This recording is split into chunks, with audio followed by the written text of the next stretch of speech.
Halo, balik lagi dengan gue di sini Tegar Irsyad. Gue baru aja nonton film horor yang seru banget nih. Akhirnya ada film lagi yang seru banget, dimana film ini baru aja tayang hari ini tanggal 30 April. Dan juga film yang menjadi comebacknya Sarifah Danis ya di perfilman Indonesia kali ini. Aktris legend horor yang tentunya patut kita tunggu kehadirannya. Dan film yang cukup oke ini berjudul Menjelang Ajal.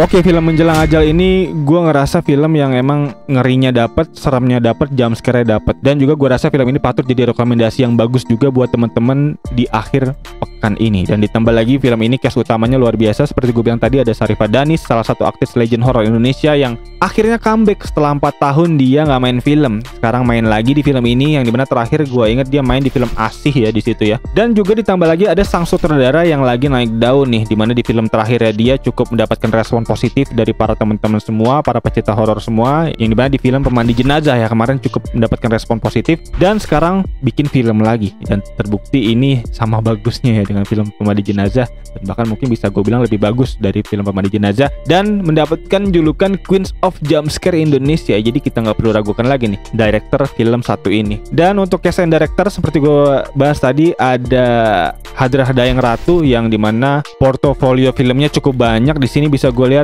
ada Pemandi Jenazah, ada Si Jin, lalu ada Perfect Fit juga dia yang buat ya, dan juga ada Makmum tahun 2019, lalu ada Mars and Venus juga ada. Jadi sebenarnya agak beragam nih, lebih ke drama dan juga horor bisa kita lihat di sini. Dan untuk aktornya dimana dibintangi oleh Sarifah Danis, ada Dava Wardana, ada Kathleen Heiderman, ada Shakil Fauzi, artis cilik ya. Dan untuk sinopsisnya, film ini menceritakan kisah seorang ibu dengan 3 anak yang memiliki resto warung makan Sunda, yang dimana 3 anak ini yang paling utama bernama Dani, dimana dia di usia kurang lebih fresh graduate. Dan yang kedua ada Ratna di sini, dimana dia masih duduk di bangku sekolah SMA, diperankan oleh Kathleen.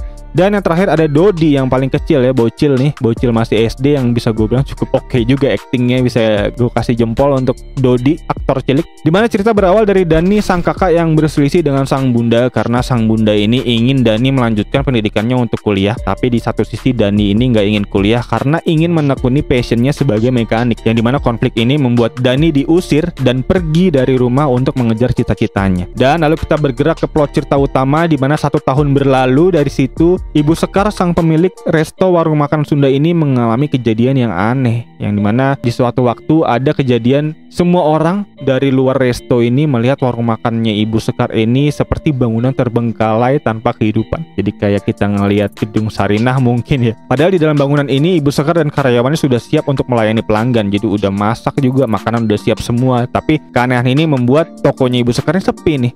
Cukup kebingungan pada saat itu Ibu Sekar, dan sampai ada salah satu pelanggan yang lewat di depan restonya lalu ditegur oleh sang karyawan untuk bisa mampir untuk membeli makanan. Dan sang pengunjung dibuat heran bukan kepalang ya, karena ternyata dari luar sang pelanggan melihat tokonya Ibu Sekar ini cukup kusam dan nggak ada kehidupan. Pas masuk ternyata normal seperti sedia kala. Dan gak berhenti di situ, makanan yang dibeli sang pelanggan ini dibawa pulang tentunya buat makan di rumah. Tapi sesampainya di rumah sama pelanggan ini dicek ternyata udah basi, udah gak bisa dimakan. Dan keanehan-keanehan berlanjut lagi. Ada salah satu scene juga yang memperlihatkan Ibu Sekar ditegur oleh tetangganya kenapa tokonya tutup terus. Padahal selama ini dia selalu membuka tokonya gitu, selalu ready, selalu open. Tapi para warga gak ngelihat toko Ibu Sekar ini buka. Dan juga ditambah lagi tiba-tiba sang karyawan Ibu Sekar senang bukan kepalang ya, karena tiba-tiba warungnya rame. Tapi ternyata di luar toko dilihat oleh Ibu Sekar sepi, dan yang makan itu ternyata para jin-jin dan para makhluk-makhluk gaib. Di situ dia dibayar pun pakai daun kering. Dan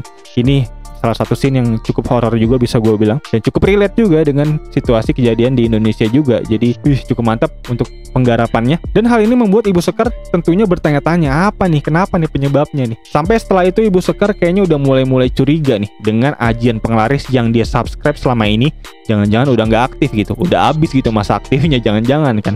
Dan konflik dimulai dari situ, cerita bermulai dari situ. Ibu Sekar mulai ingin mencari tahu penyebab dari masalah ini. Dan untuk teman-teman semua yang nggak mau kena spoiler bisa stop di sini dan bisa lanjut lagi nonton nanti setelah nonton filmnya, atau mungkin teman-teman bisa langsung skip aja di timestamp di bawah untuk bisa langsung masuk ke plus minus dan juga penilaian dari film ini. Dan selanjutnya singkat cerita Ibu Sekar mulai mencari penyebab apa dan kenapa warungnya mulai banyak keanehan ini. Dan lalu Ibu Sekar menghampiri atau mendatangi dukun yang dia datangi sebagai ajian penglaris tadi, yang dimana ternyata sang dukun udah wafat di situ. Dan ada poin penting di mana ajian ini hanya bisa dilepas oleh sang ibu tersebut. Ibu ini bernama Mak Ambar, di mana Mak Ambar ini udah wafat dan meninggalkan subscription yang terbengkalai ini kepada klien-kliennya. Dan konflik mulai memanas di mana para jin yang memang membantu untuk penglaris warung makan ini tidak mendapatkan bayarannya dari Mak Ambar, di mana Mak Ambar sebagai perantara mungkin bisa gue bilang ya, di mana ada kliennya untuk meminta penglaris dan Mak Ambar menjembatani antara kliennya ini dengan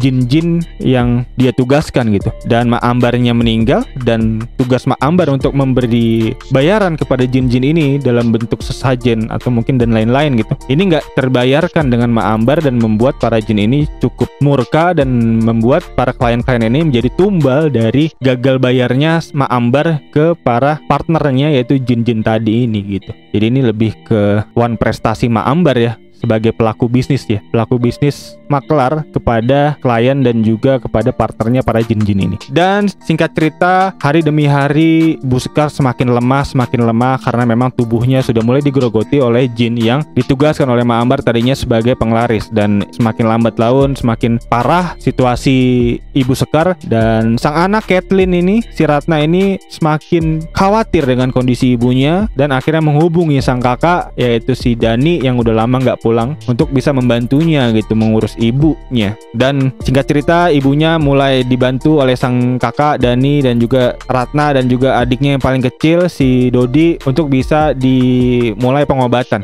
Yang pertama dilakukan adalah pengajian, di mana di situ pengajiannya ternyata juga memakan korban. Sang ustadz harus meregang nyawa karena memang ini setan yang luar biasa nih yang ada di tubuhnya Ibu Sekar. Dan sang kakak Dani memutar cara untuk mencari bantuan dan akhirnya menemukan bantuan di sosok Pak Haji ini, di mana Pak Haji ini merupakan salah satu pemuka agama yang cukup tinggi untuk ilmunya. Dan singkat cerita Ibu Sekar dibawa ke kediaman Pak Haji untuk bisa diobati. Dan konflik puncak mulai datang.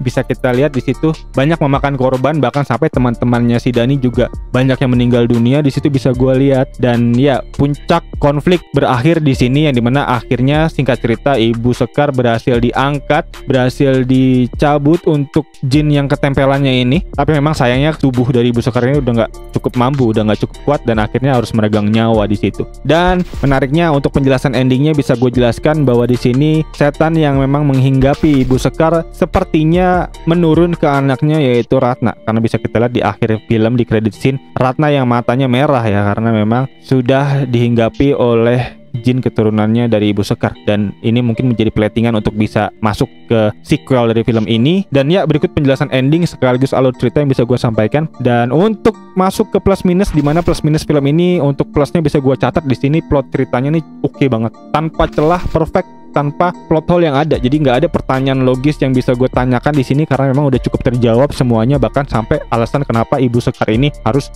menggunakan ajian subscription tadi gitu untuk bisa penglaris tokonya, karena memang ternyata ada backstory-nya dia. Nanti di tengah film menjelaskan bahwa Ibu Sekar ini meninggal oleh suaminya dan dia harus menjadi tulang punggung keluarga, dan dia menggunakan cara singkat untuk bisa segera sukses dengan cara-cara seperti ini gitu, yaitu penglaris tadi. Jadi cukup oke untuk plot ceritanya, cukup 100, cukup juara buat gue. Dan untuk plus yang kedua dari gue di sini ada karakter utamanya luar biasa banget ya. Karakter utama dari Sharifah Danis ini memang nggak perlu dipertanyakan lagi. Mimik-mimik yang dia buat tuh luar biasa banget gitu. Jadi gue nggak bisa ngasih kredit minus tentunya buat dia, karena bisa gue bilang salah satu adegan setan terbaik tuh ya Sharifah Danis ya untuk di Indonesia saat ini. Gue masih belum bisa ketemu lagi siapa aktris lebih oke dari dia gitu untuk pengkarakteran setan. Jadi luar biasa, keren banget. Dan jump scare-nya juga juara banget untuk film ini, dimana emang Hadrah Dayang Ratu jagonya bikin jump scare sampai dapat julukan Queens of Jump Scare Indonesia. Jadi ya ini patut menjadi poin plus untuk film ini. Dan juga poin plus selanjutnya ini shot scene-nya epic banget. Jadi sinematografinya juga juara banget gitu, detail-detailnya juga berkelas, rapi film, patut diacungi jempol untuk penggarapan film ini secara detail, secara teknik keren banget. Dan beberapa scene juga bisa gue lihat di sini, dan pemilihan properti juga luar biasa oke. Di situ ada rumahnya Bu Sekar juga gue bisa bilang keren banget ya, sinematik banget gitu, rumah-rumah kayu kayak di Amerika gitu, cabin gitu, keren banget. Dan poin minus yang bisa gue catat di sini ada dua, dimana yang pertama yaitu developing karakternya Dani ini sebagai kakak utama gue rasa masih kurang, dan gue masih belum bisa dapet gitu untuk karakter dia ini sebagai kakak yang melindungi itu masih belum dapet gue, karena ada di beberapa scene gue cukup kontradiktif. Gue bisa melihat Dani ini mungkin pengen dibangun sebagai kakak yang melindungi adik-adiknya, melindungi keluarganya, tapi di satu sisi juga gue lihat pemilihan diksi dialog buat dia ini terlalu telenovela kalau gue bilang, jadi terlalu melankolis juga gitu bisa gue bilang. Jadi gue nggak bisa relate dengan developing karakter sebagai kakak utama untuk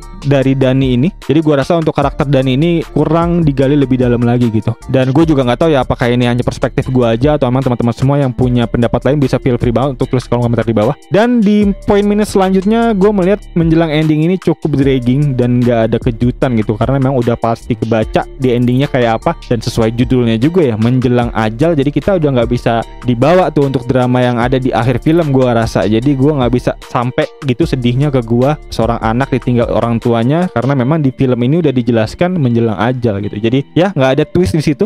Mungkin akan jadi twist kalau emang judulnya nggak menjelang ajal, mungkin judulnya yang lain ya. Jadi ya gua rasa cukup agak lama ya di endingnya di situ. Dan overall dari keseluruhan film ini film yang oke, yang bisa menjadi rekomendasi yang cukup oke banget di akhir pekan ini. Jadi gua cukup happy bisa nonton ini, dan dengan semua plus yang ada, minus ini jadi minor gua rasa dari film ini. Dan untuk scoring, dimana skor untuk film ini gua kasih 8,7/10. Jadi salah satu film yang memang cukup tinggi skornya dari ngomongin film kali ini. Dan ya berikut kurang lebih untuk review film yang bisa gue sampaikan, dan juga penjelasan ending yang bisa gue sampaikan. Untuk teman-teman yang punya pertanyaan, mungkin punya pendapat lain, bisa banget feel free tulis di kolom komentar di bawah. Dan juga untuk teman-teman yang masih ada pertanyaan, masih bingung dengan film ini, bisa juga feel free langsung nanya aja di kolom komentar di bawah. Dan untuk teman-teman yang mau request film-film lainnya, film-film horor lainnya untuk dijelaskan endingnya, bisa feel free banget untuk tulis di kolom komentar di bawah. Gue sangat happy tentunya untuk teman-teman yang mau request. Dan juga kayaknya itu aja untuk video kali ini. Dan untuk teman-teman semua yang nggak mau ketinggalan video-video review lainnya dari channel ini, bisa langsung klik tombol like, subscribe, dan lonceng yang ada di bawah. Dan ya kayaknya itu aja. Sekali lagi thank you buat udah nonton. As always seperti biasa gue Irsyad. Peace out.